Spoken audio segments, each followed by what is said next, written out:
The European Union is a unique economic and political coalition between 28 European countries, straddling much of the continent.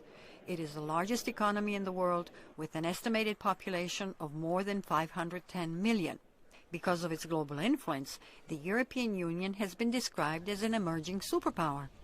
It was propelled by generous U.S. financial and security aid, beginning with the Marshall Plan in the aftermath of World War II. The effort brought 70 years of peace and prosperity to Europe, beleaguered by centuries of rivalry and war. The European Union is, in many ways, the greatest achievement of American foreign policy. Walter Russell Mead is a foreign policy expert and often briefs U.S. policymakers. If you ask, what is the kind of world the United States would like the world to look like, the answer is very much like Europe. A democratic society of states living under the rule of law, with open trade amongst themselves, free movement for their citizens, guarantees of human rights. But Europe today is in serious trouble. It has no clear direction, says Mead. Whether it's the migration crisis, the utter catastrophic inability of Europe to police its southern frontiers, the Euro crisis, Europe is not working. If the European Union can't figure out a better way to organize itself and advance toward its objectives, it will begin to degrade and maybe to disintegrate.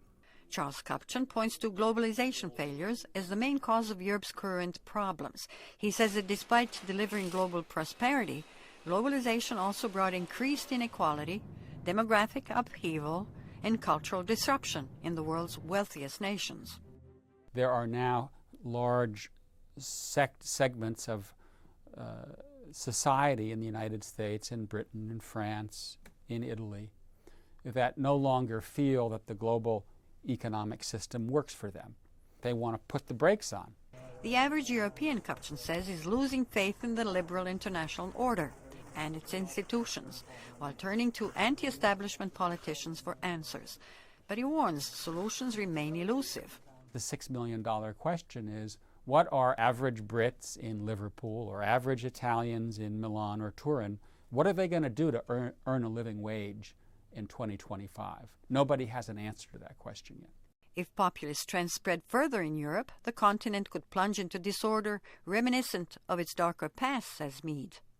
If this vision fails in Europe, it's a fundamental question for the United States and the rest of the world. What kind of world will the 21st century be? Mead says it is not so much who won the presidential elections in France.